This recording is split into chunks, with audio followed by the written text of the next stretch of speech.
I've been asked a lot, what does the Bernard 9S Scarlet sound like? Well, here you go, guys. You ask and I'm going to show you.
Okay, now guys, I'm going to pull this inside where it's a little quieter. I want to tell you the whole story on the Patina Cub here.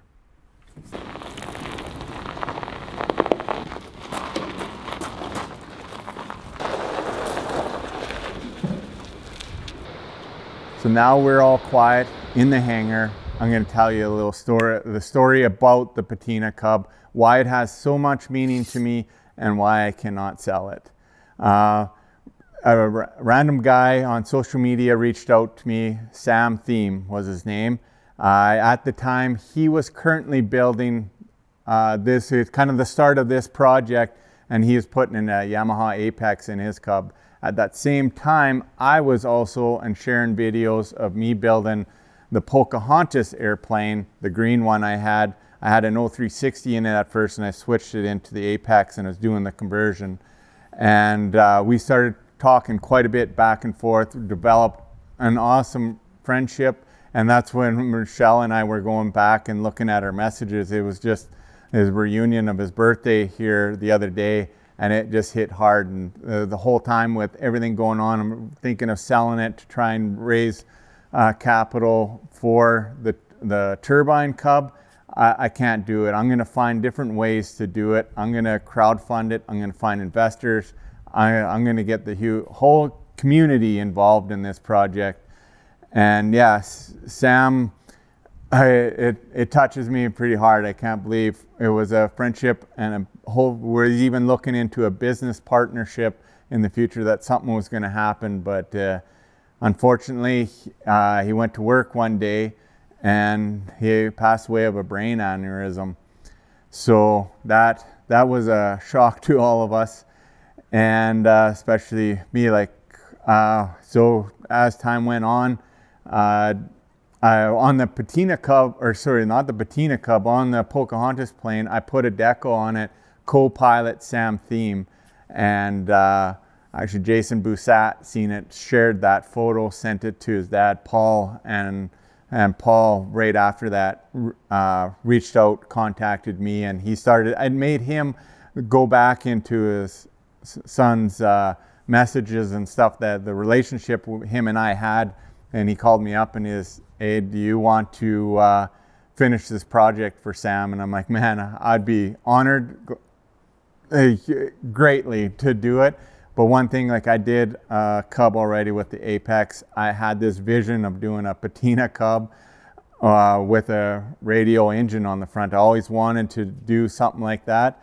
And he says, that's fine with me. You do whatever you want with it. But I think that's the plane, or like whoever gets the plane, I think Sam would want myself to get it. So that's where it came from. And that's how we started with Sam behind it. And it was kind of the perfect project because it was a J3 Cub and started getting fixed up to, it was going to be a clipped wing Cub. And then Sam got it and he said, no, I want to make a Super Cub. And then that's where I got it. So, but when I got it, I wanted to have the gross weight to 2,300 pounds at least.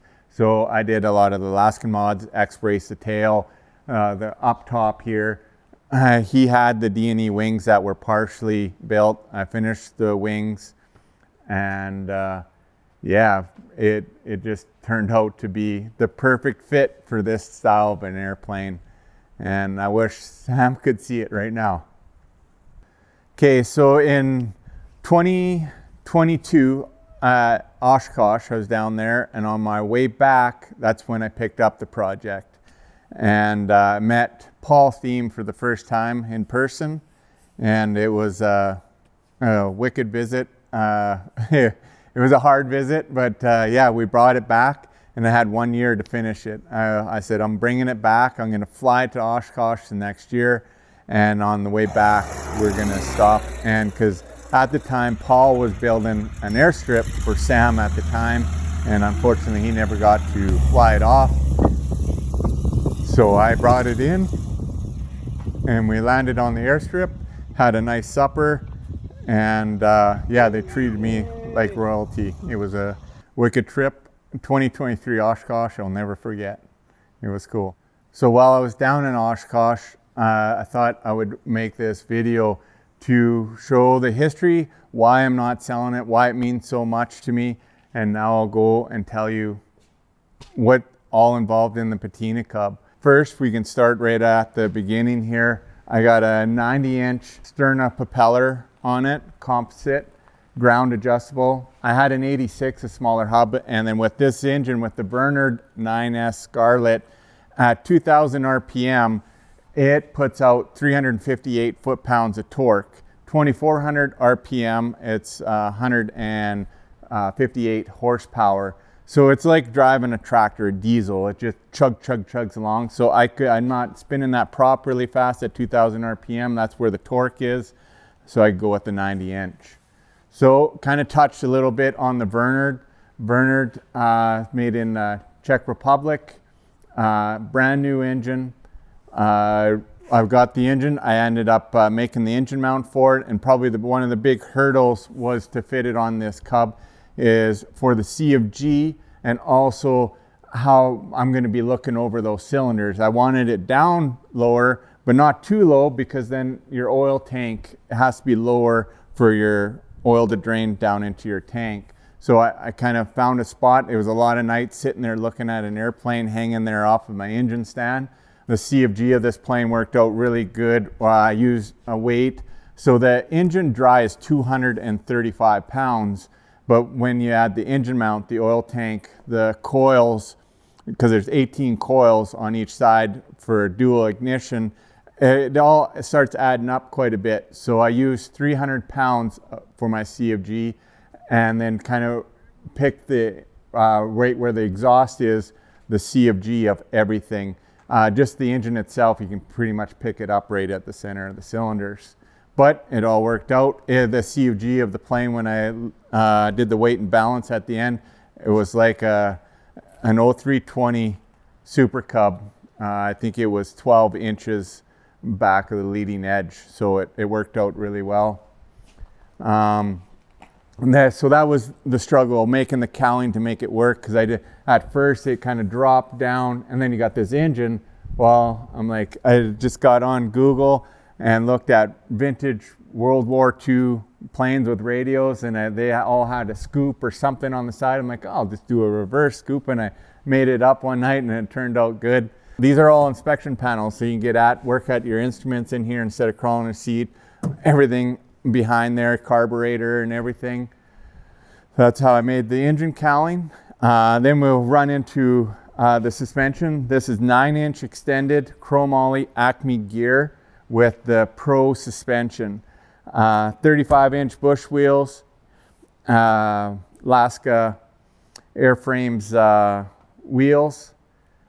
We got their ABI brakes, and then also in here I have the Behringer master cylinders for it. I tried running before with the diaphragm brakes, and it would not work. If you were at OshKosh 23, I was at the Swan Stoll competition, and I could not get on the brakes. So now the thing brakes on a dime. It's pretty nice. They made a big difference.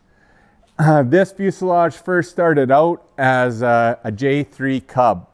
When I got it from Sam, he already started doing some work on it.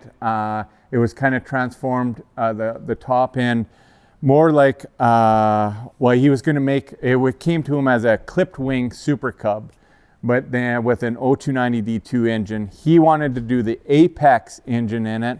And when when Paul Thiem, his dad, reached out to me, I knew what Sam's project was going to be on it and what he wanted to do. But I was like, I'd love to do it, but I want to do one with the radial engine. But so you look inside the fuselage, you see a lot of the tubing, where it was cut out, the new stuff that was put in to make it into a Super Cub. And an X-brace up top there. These are a D&E wing, 63-inch cord. And then going back to the flaps, I have Randy's Carbon Concept flaps. So in the middle where the yellow is, that's Kevlar. And there's electric actuator in the back that I control in the fuselage that I'm able to change the camber of the cord of the flap. And then plus then I have my 3 notches of flap. So you can get windbreaks on them. They're light, they work really well. And I like the D&E wing because it's almost, the flap is a little bigger than the aileron. I still got a fair amount of aileron, but it's 60-40 kind of split for the wing. I have VGs up top, and these are Javron struts. And then these are my pads for carrying stuff in the bush. I love these are just for covering your swim deck or whatever on a boat, but I just wrap them around so I can strap stuff to my wing struts. Carbon Concepts belly pod is a total cargo pod, but it just makes that much more area for the Cub to be able to haul stuff. The gross weight on this is 2,300 pounds. Empty weight is 1,130, way you see it with this gear and stuff. So I'm still trying, if I went with 31s and the titanium gear, I'm pretty sure I could get under 1,100, but I'll be happy with I like where I go with these 35s. I love them. So going back to the end of the fuselage, I got an Acme tail stinger with the baby bush wheel 3600. And it's kind of with the Patina Cub, I like it because I can fix all my war wounds with just putting a patch on and with a paintbrush. And hopefully, and after 20 years, I'll have so many stories on this. We got this one when I was at OshKosh 23 coming back. We had to land in a field there because of a storm coming in. Went in, grabbed my hatchet there, and it slipped out of my hand and made a slit in the fabric. So I put duct tape on her to get her home, but then I patched her up. I got a little boo-boo up here. I was hanging a wolf on the strut and the paw went through there, so I made a little patch. It was a really cold day and I opened up the door, and when the engine was running, it kind of slipped on my hands and poof, popped a hole in it. So I made a nice vinyl patch on there, a little more beefier, but it's cool. At the end, hopefully this thing has just got lots of war wounds all over it. So the panel in here is a very simple, easy panel, mostly steam gauges. I do have an AV20 with a tail X beacon on the back. I got RPM gauge, airspeed indicator, attitude, oil temperature, and pressure. It's very simple. This has an S&S carburetor. It comes with the Bernard. I choose not to go with the fuel injection, just more complicity for flying in the bush. I didn't want electric fuel pumps and all that. I do have electric fuel pump that I run when I'm on takeoff and landing it, but normal flight, I just shut that off and it's just gravity fed. And it's simple, easy to run with the handheld radio, which I'm gonna upgrade to probably a trig system. All my other aircraft, I had them and they work really good. I just thought it'd be easy with the handheld to be able to take out and have with me. So one other cool thing I had fun doing is the sling seats. I wanted to make it as light as possible. The back seat is actually a full sling, and the top, I just cut up some straps I had, riveted them on, keep it light, and just look rat rod. There's always little things in here, like my little pistons on the stick. and the throttle quadrant. I just tried to create something different and unique. So now you guys have the story on the Patina Cub and why I can't sell it. But it's not going to stop there. I'm still going to do that Turbine Cub, and I'm just going to ask more from you guys, some help from you guys. There's sponsorships, and there's even now we want to do investment. There's an opportunity for someone that wants to invest in Mad Customs, me building this Turbine Cub. I can give 15% return after a year of flying it, showing it off, showing the sponsors on the plane, and I'll give a 15% return on it. I'll back it with myself personally. And another thing that is coming up that we're excited about is our hoodies now. Anyone that buys the name on the plane and gets a hoodie also gets entered like 10 times more into the draw for their pilot's license. And if you already have your pilot's license, we'll give you that cash value of 15,000 Canadian. We'll convert it to American if one of you lucky Americans get it too. So this is just the beginning of me building that Turbine Cub. If you guys want to get involved, go to my website, and under the Turbine Cub, you'll have everything under there. You can, if you want or know of anyone that wants their product on the Turbine Cub, you can reach out to me, email me, and we'll for sure, I'd love to hear from you guys. And we'll be showing adventures with it. Everything, the whole build on this Turbine Cub will be YouTube videoed, so everyone knows the progress of it, what I'm doing. Even if I'm at a point, and I'll even get everyone else's input, because this is going to be a community build. Everyone's going to have say and help me build this.